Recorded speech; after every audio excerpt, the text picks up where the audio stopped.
Welcome to the Team of One podcast, where we share the story of the solopreneur by exploring different ideas from different voices so you too can find a way to live life on your own terms. My name is Mo Choice, and in this episode, Avi discussed the challenges and fears he faced with his father's entrepreneurial struggles of vivid memory.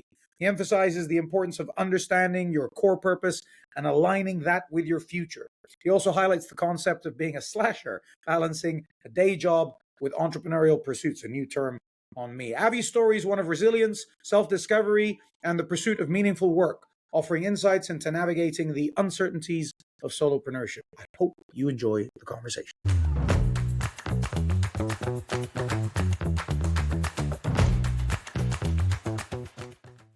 Welcome back to the Team of One podcast. I'm delighted to be joined today by Avi Romano. Avi, who are you? First of all, thank you for inviting me. I really appreciate it. It's not like really appreciate it. So I'm Avi Romano. I'm a senior executive career consultant. Executives will come to me to find their next steps and also their role in this world, to understand what is their role, not only career-wise, like what we really came to do in here. Also an organizational consultant. And 6 months ago, I've also partnered with one of my ex-customers, and I'm a co-founder of a startup called Friends. We're suggesting community managers technological tool to better, work with their communities and to generate income from their communities. So this is me. This is what I do. Very cool. I appreciate your time as well, and I know that you're a busy man. So thank you for joining. Do you identify as a solopreneur? I think solopreneur is like a core, right? Like it's either you are or not. And I believe especially from my profession, we have a role in this life, right? We came to this world to do a specific role. And I think the entrepreneurship in specific is a skill or ability. And I think I don't, say, hi, I'm a solopreneur, but I think you can discover, like, to sense someone if he's like, he has those kind of set of skills, or at least he wants them. So how do we define that? How do we define a solopreneur? If someone comes and says, what is that? How would you define it? So I think solopreneur is someone that believes he, first of all, came to do something in this world, but not necessarily under a specific umbrella, but, opening a new umbrella, usually. Mm-hmm. It's, from my point of view, is kind of like giving birth or like writing a novel. It's something stronger than you. You can have all kind of, anti-forces, but it's stronger than you. You have to do it. You just have to go out to the world and say, I have to give a birth to this, business or to this service or whatever, because I believe the world needs that. I believe it takes the world to a better place, to a more, balanced or effective place. So this is my point of view of entrepreneurship and solopreneurship. I love that. And the difference between an entrepreneur and a solopreneur for you? I think there's a lot of lines of, similarities, for sure. The main difference is how much of a lone wolf are you, from one side. And I think if I'll be connected to our reality, like I'm dying to see who is the first solopreneur who, give birth to the $1 billion company. I think it's going to happen for real. Like, I think we're not far, by the way. But it depends on how much you have the eager or the appetite to work with others. So this is the main difference from my point of view. Yeah, it's also different. I think it fluctuates, around life and, all kind of circumstances. We have something that is a bit more like, a lone wolf, the entrepreneurs from others. Yeah. But solopreneurs are, I think, maybe a bit more radical in that aspect, maybe. More individual? Yeah, I'm Israeli, so it's going to be radical. Yeah. Well, yeah.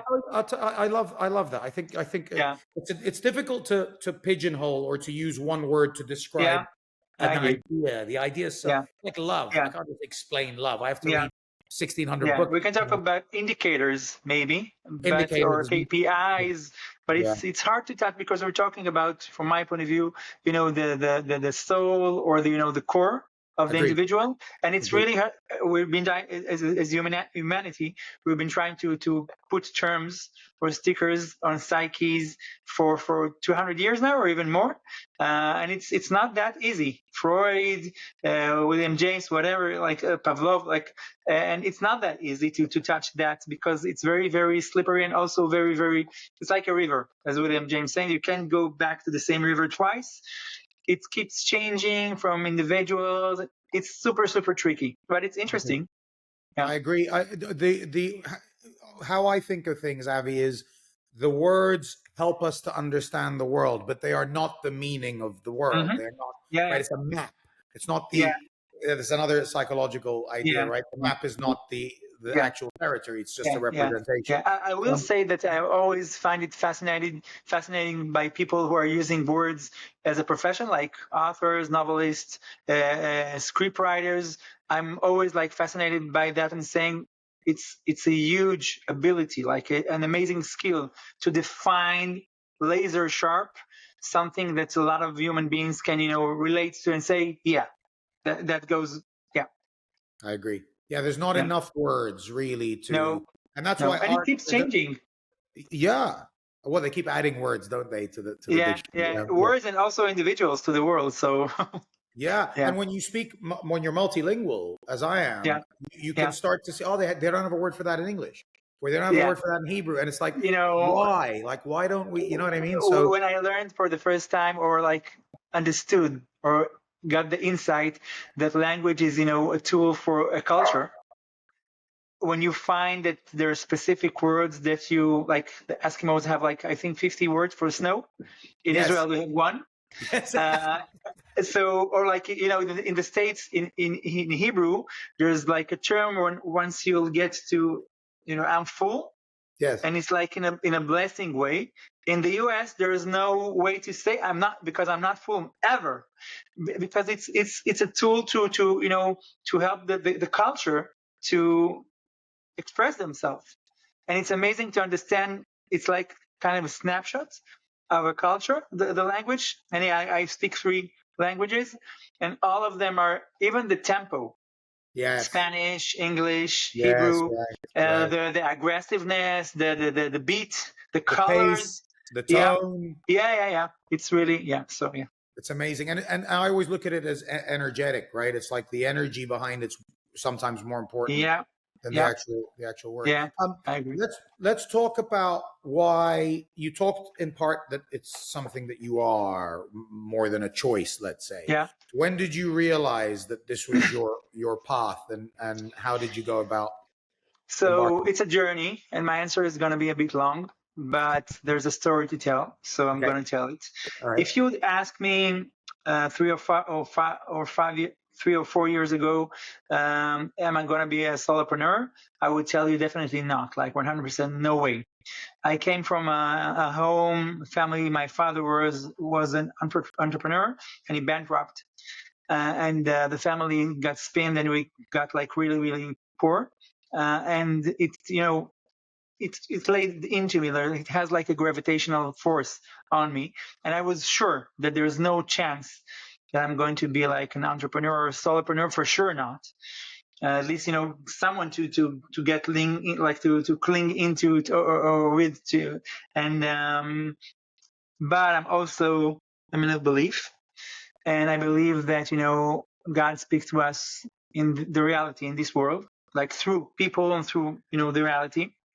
So I was invited to conduct a lecture to a very, very special organization that I really, truly am blessed to work with for 8 years. It's an organization that gives tools for a year to ultra-Orthodox women Jews, and the role, or the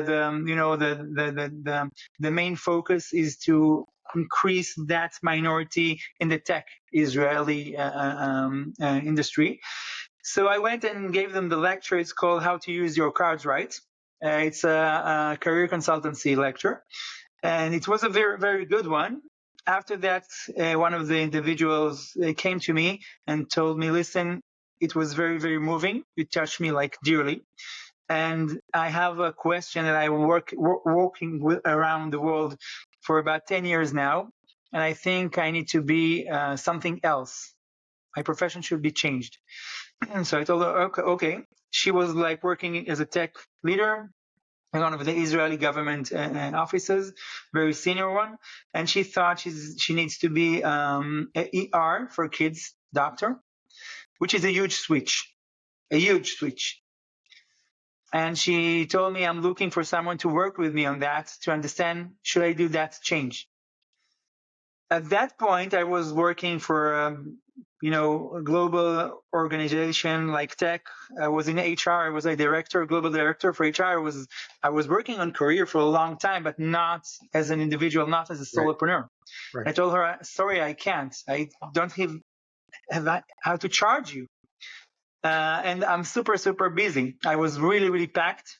There was no chance that I could take these kind of, processes. So she asked me if I could check if there's an ability. And I never say yes or no immediately. I told her to check. I always say yes. So I went and, consulted with my sister-in-law. She's working with Ernst & Young. And I asked her if there's a way to charge someone if I'm not working as a solopreneur, basically based on the Israeli law. And she told me, yeah, that's not a problem. You have 15 minutes against, with the IRS website, another 10 minutes with the Social Security one. You define yourself as a slasher. And I've learned the term slasher. And I understood that I can work in my day job and open my own business the same, not doing any change, and generate income, added income. Israel is a very, very open and innovative, and really pushes the population to generate their own business, which was amazing from my side. What is a slasher? Slasher is someone who is working as a day job, like an organization, and also has a business and built himself. I think moonlighter is the term, no?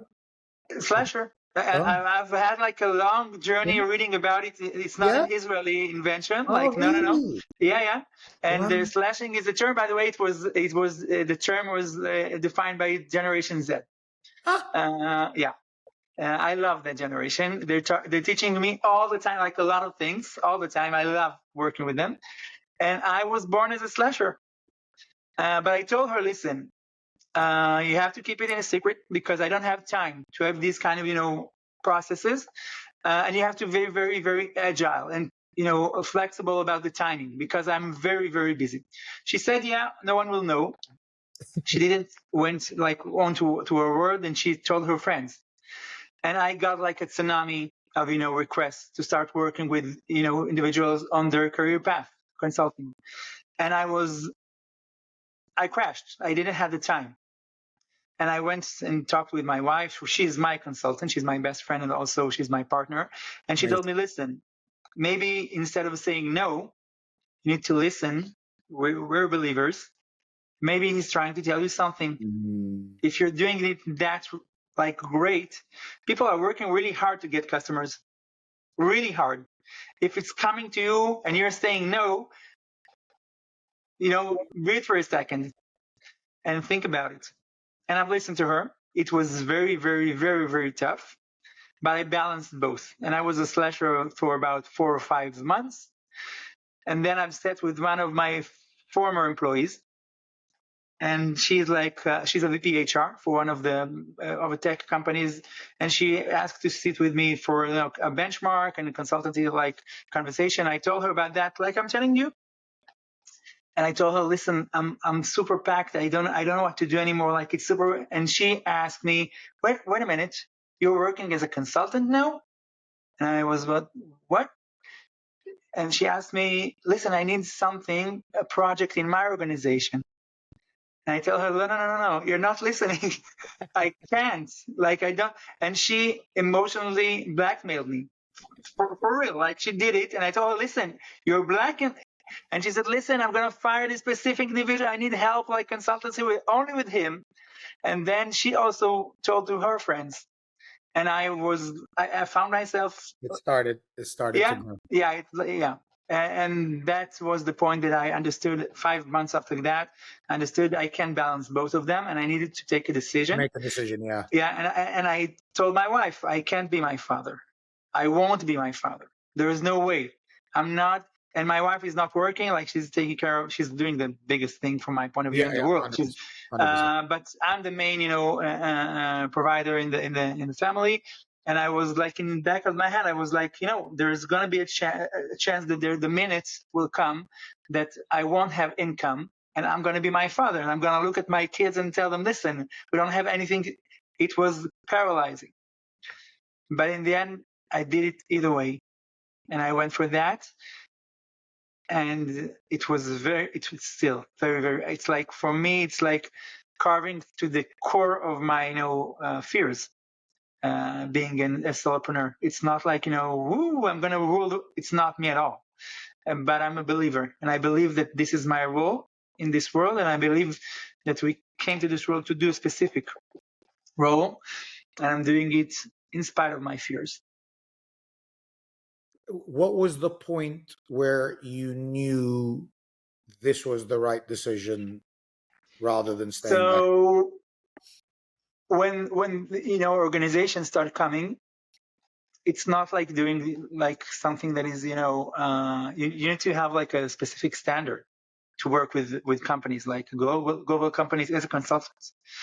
And when they came and asked for, processes, I was like, I'm good. I'm really good. They're not working with me just because there's a reason why they're like reaching out. And it's actually seemed like a real option, a scary one, but a real option. I started to play chess in my organization and started, to check what will be the consequences and impacts if I'm going to say I'm leaving. And there was a lot of drama. I really loved working with my business. I was a business partner, and it was like really, really impactful and real relationships with the individuals that I'm working with are becoming my friends a lot of times once the process starts, because the relationships are real. And saying goodbye was really, really tough for me, really tough, and also for them. And it took me about 3 or 4 months to get to the point when I've said, this is it. Like, it's scary. It's not, I'm super like convenient. Like, I'm working like in a global company. Everyone knows them, like great salary. I know one of the let's say the peaks of my success was we had like a specific individual, super senior, and we got indicators from the specific region that he's going to leave us. And the C-level that I was working with, he was reporting to him, was flying to Canada the next morning. He told me, listen, I can save that, but he's leaving the biggest site. You have to go there and make sure he's not leaving us. And I was shocked. He gave me that kind of, task. It said that he's super, super, super, like the trust was super high. And I was like, I got there, like, and saying goodbye to that kind of a relationship, that kind of trust. And also it came with all kind of, benefits. It was really, really scary, but I knew it's the real thing, because I saw when that individual from the lecture, I looked at her and said, if I'm going to help an ER doctor for kids to be born to this world, I've did my share in this world. There's nothing bigger I can do for my side of profession. Like to help someone to get to that point, there's no higher for my side. It's amazing. I wanted my kids to be treated like with someone like her. She was amazing. And it was easier to understand, okay, this is my path now. Yeah, it's like a proper alignment, right? Very deep alignment. Yeah, and asking yourself why you came to this world. Like, what is your real superpower? Like, why you got that pack of skills, of gifts? 100%. Yeah. And when I talk about solopreneurship, I say it's creating a path where you're living life on your own terms. Yeah. Which means you're fulfilling your purpose, and you I have think meaning. it's not understanding how you're being paid for what you're doing, because you're doing something that's so. I've said that once to one of my customers, and he said, we can take care of that.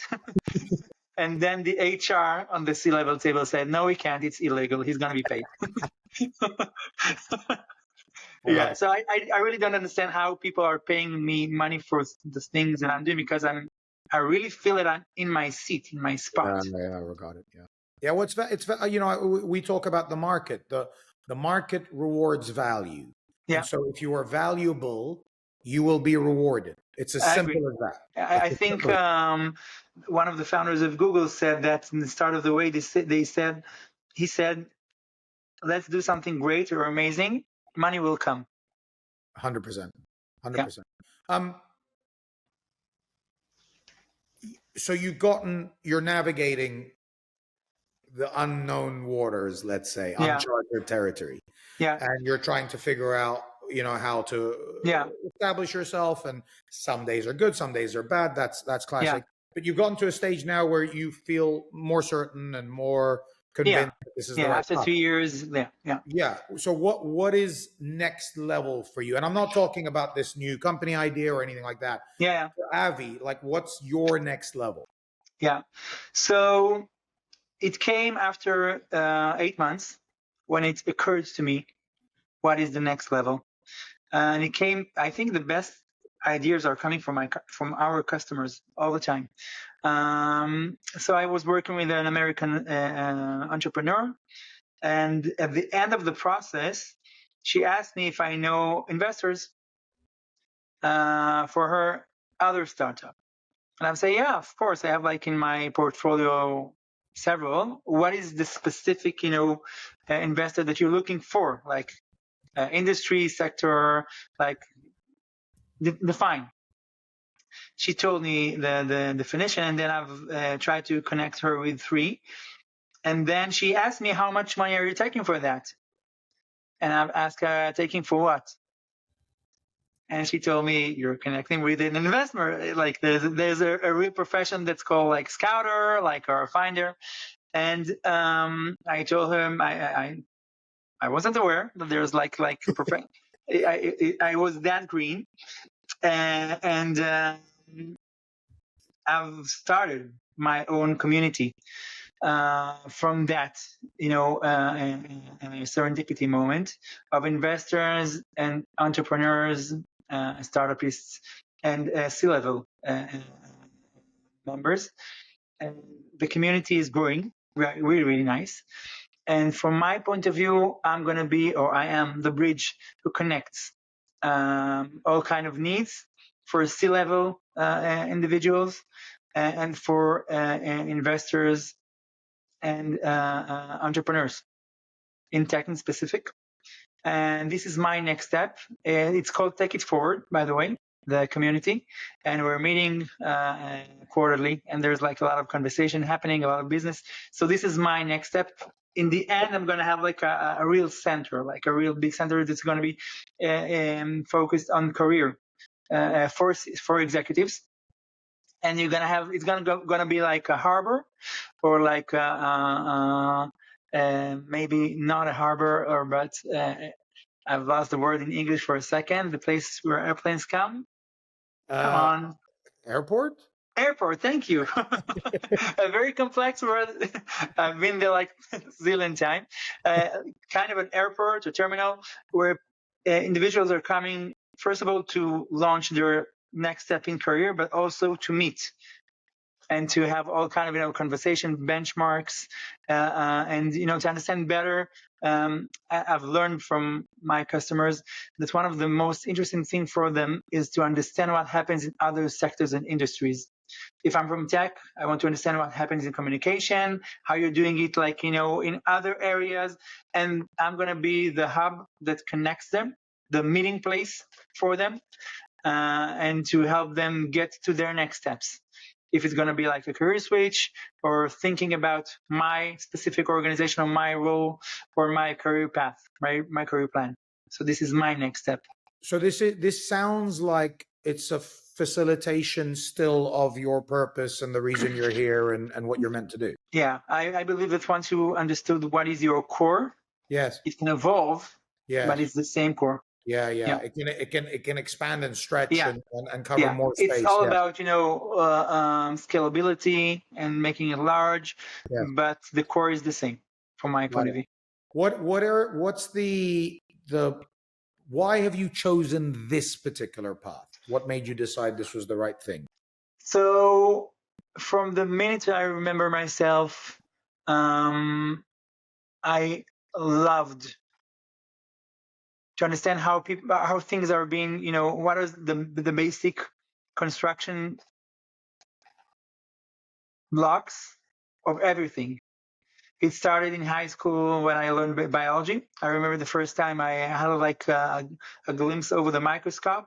I saw like a leaf under the microscope, and I was like shocked. There's like a tool that can help me understand in a second what is the main building blocks of a specific material. I was shocked. The world stopped. And then when I evolved, I understood I need more than, petri dishes.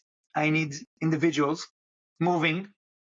And I was focused on motivations and personalities, human beings.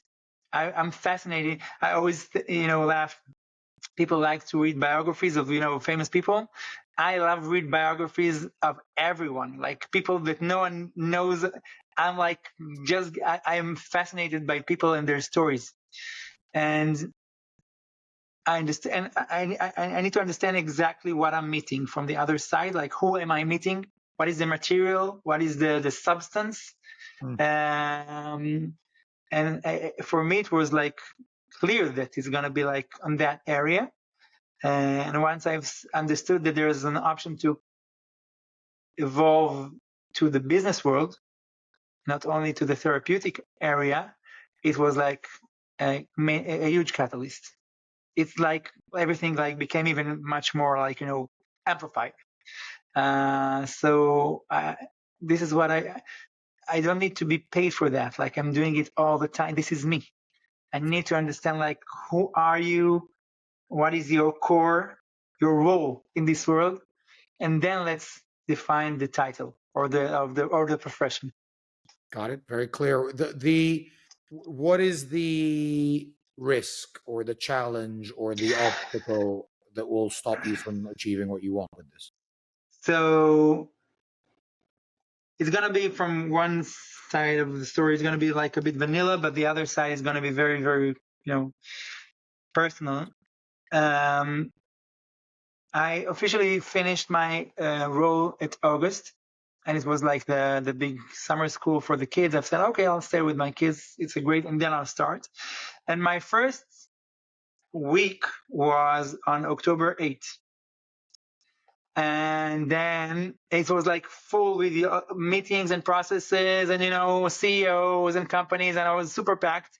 And then October 7th happened. And then I've got like canceled. 3 weeks from October 7th, like no more than that. And I was sitting in front of my calendar. It was my first week at work as a solopreneur. And I was, what have I done?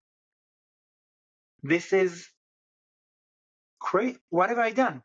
I had like a great job in a great company, and I don't have anything now. Like, it was crazy. And I've had a phone call with one of my colleagues. She's 20 years now as solopreneur. And I asked her, listen, what? And she told me, listen, when COVID started 2 or 3 years ago, everyone like super, like, crazy, everything. And I was like, I'm in this, she told me, I'm in this area like for 20 years. I knew that the world is still here. There are customers and there's business. And when, tsunami hits, I put on my surfing suit, take my surfing board, and I go and surf on the chaos of waves. waves of chaos, sorry.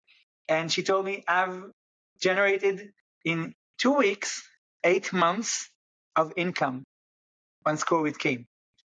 Just because I've sat on the beach and saw where everything is moving. Stay put, everything is okay. You'll be fine. You'll be fine. And she, in a second, snatched me out.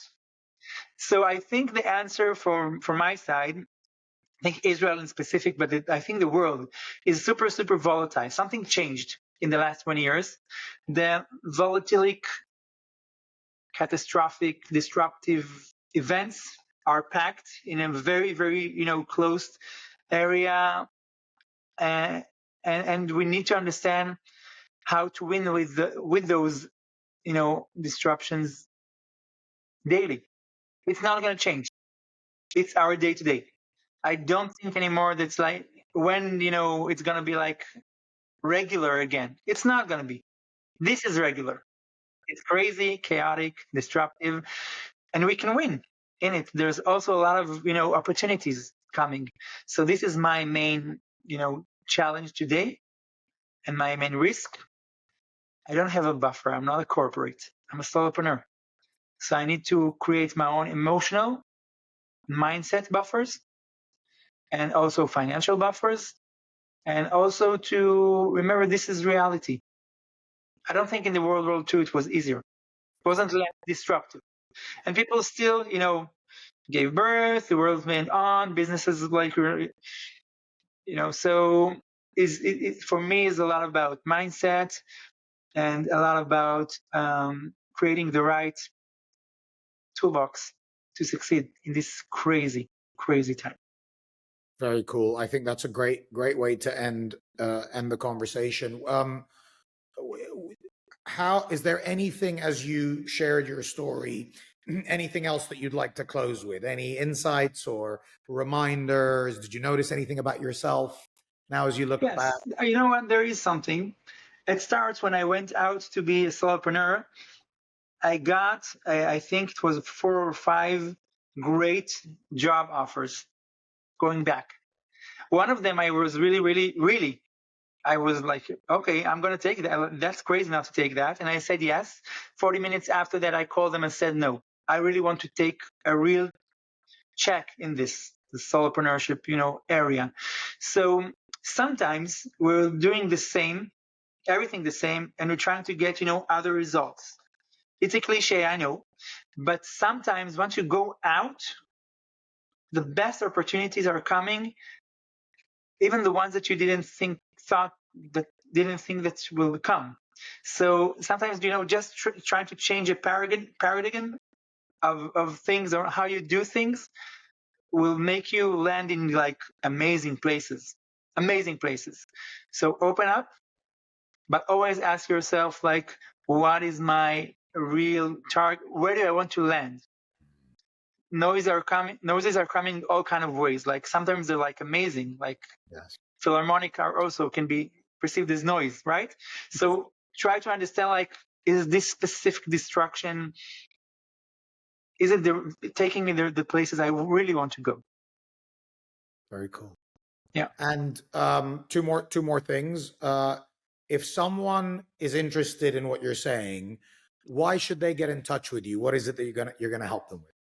So I think it's the answer is going to be one of the next two. First of all, if you're really, really good in what you're doing, really senior executive, you have like power, money, budget, like you're like super, super like, successful, but you're miserable because you're not touching at all on what you love to do or what you came to this world to do. So I can help with that. I have someone super senior who's like a teacher now, from tech to teacher to teaching, literature. And he's super, super happy, by the way. Also, he's doing great money. So this is one reason. The second one, if you're like looking for your next role, but you have no idea together, and all the doors are closed, even though you thought like red carpets are going to be, spread because you're like super, super senior, have your budget and, consultancies, friends, whatever, and everyone shut the door, and you neglected, by the way, your career for a long time. So those are the two, customers that will come to me, and usually I will help them to find the next role, to get the toolbox to evolve their career for the right way. Very cool and very clear. And finally, where can people find you? Easiest is LinkedIn, 20,000 followers. Really, really easy to spot. YouTube is also a great way. Also, very, very. By the way, there's a lot of materials in my YouTube channel that are open to everyone. Most of it is in Hebrew, but there's also in English. So YouTube and LinkedIn will be the best. And my website, aviromano.com. Amazing. I love that. I really enjoyed this. I think this could be a 4-hour. There's a lot of wisdom and depth and you clearly think about your life and the way the world works, and philosophically speaking, principally speaking, it's very deep.